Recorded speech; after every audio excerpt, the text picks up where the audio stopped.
Thunder on Tracks. How one gun changed North Africa. Before it ever fired a shell in Tunisia, the M7 Priest was born from urgency. In October 1941, Major General Jacob L. Devers, then chief of the Armored Force, pushed for a fully tracked artillery vehicle to support fast-moving tank units. The result was the T-32 prototype, built on the M3 Lee chassis and armed with the newly standardized 105mm M2A1 howitzer. The Priest was a marvel of speed, simplicity, and adaptability. Built on the reliable M3 tank chassis, it featured a fully tracked system with 6 road wheels on each side and a front drive sprocket, allowing it to move effortlessly across sand, mud, and rock. It wasn't a wheeled vehicle, but a true tracked, self-propelled gun. The 400-horsepower Continental radial engine gave it a top speed of about 24 miles per hour, with an operational range of roughly 120 miles on good terrain. The British gave it the nickname Priest because of the pulpit-like mount that held its .50 caliber Browning machine gun, a fitting title for a weapon that would soon preach fire across the desert. Standardized in early 1942, the M7 entered combat in North Africa later that same year. Its armor was light, just enough to shield from small arms and shrapnel. The plates ranged from 12 to 62 millimeters in thickness, enough to protect against rifle fire and near misses, but not tank shells. This thin armor was the trade-off for speed and mobility. The M7 carried 69 rounds of 105mm ammunition. Its main gun, the M2A1 howitzer, could fire several types of shells. The standard high-explosive round was used to blast enemy infantry, soft vehicles, and fortifications, detonating on impact with a wide lethal radius. Heat rounds, high-explosive anti-tank, were designed for piercing armor with a shaped charge. These were used in direct fire rolls against tanks and bunkers. Smoke shells were used to obscure enemy lines of sight, conceal advancing infantry, or mark targets. White phosphorus rounds, or WP, were both a smokescreen and an incendiary, used for flushing enemies from cover or signaling under extreme conditions. Each type of round served a specific tactical need: HE for destruction, HEAT for penetration, smoke for concealment, and WP for chaos. Crews often carried a mix depending on the mission, though HE made up the majority. Under heavy use, the howitzer's barrel could overheat, especially during prolonged fire missions. But trained crews mitigated this by rotating fire, spacing rounds, or pausing briefly between salvos.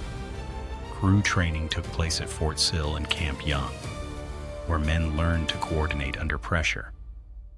The Priest had an 8-man crew: commander, driver, gunner, loader, radio operator, and 3 ammunition handlers, all working in tight quarters. They learned to fire, move, and fire again before the enemy could respond. It was simple, rugged, and it worked. We could fire, move, and fire again before the enemy knew what hit them, remembered Lieutenant Donald Bennett, a U.S. artillery officer. The M7 Priest faced its first major test at Kasserine Pass in February 1943. As Rommel's panzers smashed through inexperienced American lines, artillery units scrambled to hold the line. M7s, some damaged and limping, kept firing. They provided mobile fire support during chaotic retreats, often reversing into firing positions to cover withdrawing infantry. When communications failed, crews used colored smoke shells to signal changes in fire direction. In the confusion, one battery fired over 400 rounds in a single day, halting German half-tracks advancing through a mountain pass. Me-7s also fired high explosive shells to disrupt German armor and infantry advances. The concussive blasts shattered the morale of oncoming troops and forced tank columns to scatter. Even as the Americans lost 183 tanks in the region, the Priest batteries helped stabilize the front, creating temporary walls of artillery fire that bought time for counterattacks. One crew under Sergeant Frank Delaney of the 1st Armored Division fought even after their track was blown off. "We were hit hard, but our priests kept preaching," Delaney said.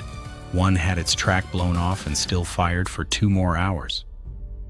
Lieutenant Carl Doc Rawlins's crew, known as Preacher's Guns, earned their name at Kasserine. As German half-tracks advanced, Rawlins's M7, Faithful Mary, set up on a ridge with only 10 rounds left. Gunner Joe Padilla, his arm bleeding from shrapnel, adjusted elevation by hand. Loader Vince Carlucci climbed out under fire to clear a jammed breach. When their engine caught fire, they used sand and canteen water to douse the flames. They held off 2 waves of infantry before a retreating tank column rejoined them. That M7 never moved again, but its final barrage bought an hour that saved an entire regiment. Another crew under Sergeant Robert Tex Donnelly had one track blown off by an 88mm shell. They dug in the Priest as a stationary gun, firing shells until the recoil cracked the suspension. When German panzers crested the hill, Tex shouted, "Load heat, aim low, preach the gospel, boys." 2 half-tracks went up in flames before the crew evacuated under smoke cover. Kasserine was chaos, but it taught the Americans how to fight and how to trust the Priest as both shield and sword. Under General Patton's command a month later, the U.S. Second Corps launched a counteroffensive at El Guitar. Here, the M7 proved its full worth. The Priests laid down suppressive fire on ridgelines and passes, blanketing German positions with coordinated salvos. Their mobile fire allowed them to keep pace with advancing infantry, firing from behind dunes, wadis, and rocky ridges. Smoke shells masked infantry movements across open ground, saving countless lives from machine gun fire. In one operation, a single battery maintained continuous smoke cover for an entire infantry battalion for nearly 40 minutes. The coordination between artillery and infantry became a model for future battles. Direct fire engagements were common. One M7 battery destroyed 3 German tanks when they crested a ridge too close. The Priests switched from HE to heat and opened fire at under 700 yards, knocking out the lead tank and forcing the others to retreat. Their success reinforced the Priest's dual identity as both field artillery and emergency tank destroyer. At El Guitar, Lieutenant Samuel "Sammy" Torres's M7, Jericho's Horn, fought a legendary duel. As the 10th Panzer Division advanced, Torres's crew fired 52 shells in under an hour, stopping only when their radio line was cut by shrapnel. Radio operator Pete Krawiec crawled through incoming fire to repair the line, splicing it together with his bayonet. When panzers came within 800 yards, the crew switched to heat shells, destroying 2 tanks and halting the rest. Jericho's Horn was later credited with saving the entire sector. On a ridge overlooking El Guitar, Staff Sergeant Elmer Hoyt's battery fired smoke rounds to shield the 9th Infantry's flanking maneuver. When a German counter battery found their range, Driver Private McAuliffe reversed the Priest while it was still firing, a dangerous but life-saving move. Later, their final smoke barrage covered the evacuation of wounded soldiers, allowing a trapped platoon to escape. By day's end, the valley was scarred with the craters of 105mm shells. The Priests had sung their defiance. El Guitar was the Americans' redemption after Kasserine. In late April 1943, the M7 returned to battle at Hill 609, where steep slopes and German entrenchments turned the landscape into a fortress. The 34th Infantry Division, supported by M7 priests, faced relentless fire from above. The priests fired from concealed positions, pounding German bunkers hidden among rocks and olive groves.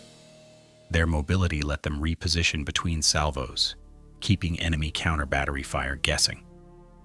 The crews used heat rounds in direct fire against concrete bunkers and gun pits, the shaped charges burning through steel and stone alike. One priest took a direct hit, yet kept firing until its barrel glowed red. Every burst from its howitzer shook the hill. Private Harold Bennett of the British 7th Armored Division recalled, "We were exposed, but we kept firing. That hill was hell and the priest was our salvation." Lieutenant Arthur Riley's M7 Revelation advanced with the 168th Infantry to break a German strongpoint. They used direct fire to silence a machine gun nest that had pinned down an entire platoon. When struck by an 88, the loader, Bill O'Rourke, beat out flames with his jacket while Riley barked corrections through choking smoke. After expending nearly their full 69-round load, they were resupplied under fire by an ammunition half-track and kept firing for another hour. By battle's end, their gun barrel glowed from the heat of more than 100 shells fired through multiple reloads. When engineers reached them, the breach was too hot to touch, but Hill 609's western slope was silent, their target obliterated. Captain Ellis Morton's Gospel Battery coordinated fire to cut off German reinforcements on a narrow ravine. Forward observer Lieutenant Eleanor Briggs adjusted fire by radio, guiding 3 priests that bracketed the road. Their shells collapsed the pass, trapping supply trucks and halting German retreat. It was precision artillery on the move, modern warfare in motion. During the final assault, Sergeant Franklin Ames's crew in the priest Jerusalem ran out of ammunition but refused to withdraw. They converted their vehicle into a makeshift aid station, shielding wounded soldiers inside the armored hull. When shelling resumed, the priest became sanctuary. From the chaos of Kasserine to the triumph at Hill 609, the M7 priest wasn't just a weapon, it was a lifeline. Damaged, repaired, and redeployed, these vehicles and their crews embodied resilience. They fired through sandstorms, counterattacks, and fear. By war's end, over 3,400 priests had been built. They served not only in North Africa, but across Italy, Normandy, and Korea. They inspired the next generation of self-propelled guns, from the M37 to the M109. "The priest gave us thunder on tracks," said Major Geoffrey Lawrence of the Royal Artillery. "It was our voice in the desert." When the dust settled, the M7 priest had proven itself more than a weapon. It was the voice of American artillery thunder, a symbol of faith and firepower that followed our troops from the sands of North Africa to the fields of Europe. Its steady rhythm of support saved countless lives and turned the tide of battles too often fought against impossible odds.